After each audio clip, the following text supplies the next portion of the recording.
Hey there, Solemn Salmon here, checking out Dev Diary number 126, which covers changes to sectors and factions coming as part of the 2.2 Guin update.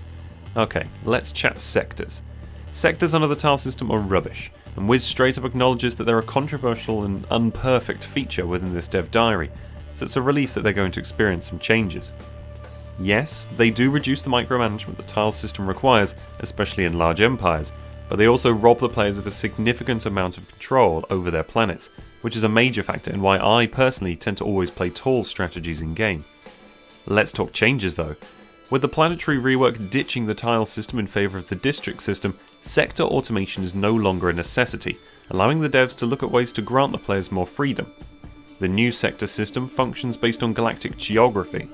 Now 2.0 Cherry switched the galaxy to Hyperlane only, and 2.1 Niven refined galactic generation into the cluster-based system we know today, and it's these clusters that will form the backbone of your sectors.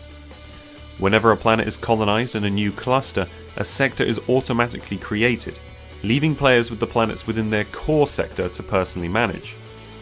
The new sectors though will still require some management, as they will now send all of their resources to the player and will not build or construct without the player's say so. For players that do still want to retain some sector autonomy though, installing a governor to oversee a sector will allow players to allocate them a sum of resources and task them with the development of planets under the control.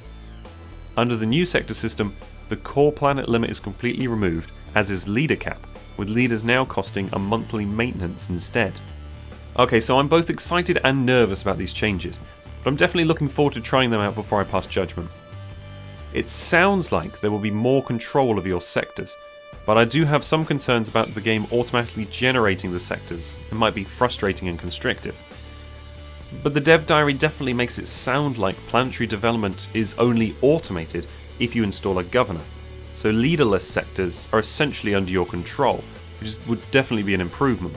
Essentially you'd be governing all of your planets unless there are specific ones that you wanted to kind of shift off to the AI.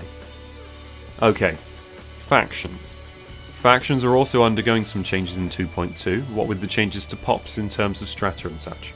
The biggest change is that faction happiness will now be faction approval, and instead of needing 60% happiness before you receive any influence, faction approval grants a scaling reward. So regardless of approval, you'll still receive some influence, but 10% approval generates significantly less than 90%. Faction approval also affects the happiness of the individual pops within the faction, with buffs and penalties at certain thresholds. Dev Diary number 126 is fairly short and sweet, but there are a few nifty features and changes in there. To be honest though, I'm already looking ahead to number 127, which covers the topic of trade value and trade routes, which I think we're all intrigued about, especially after last week's market update. Like and subscribe for more videos from me, Solemn Salmon, and don't forget to leave your thoughts in the comments. Until next time.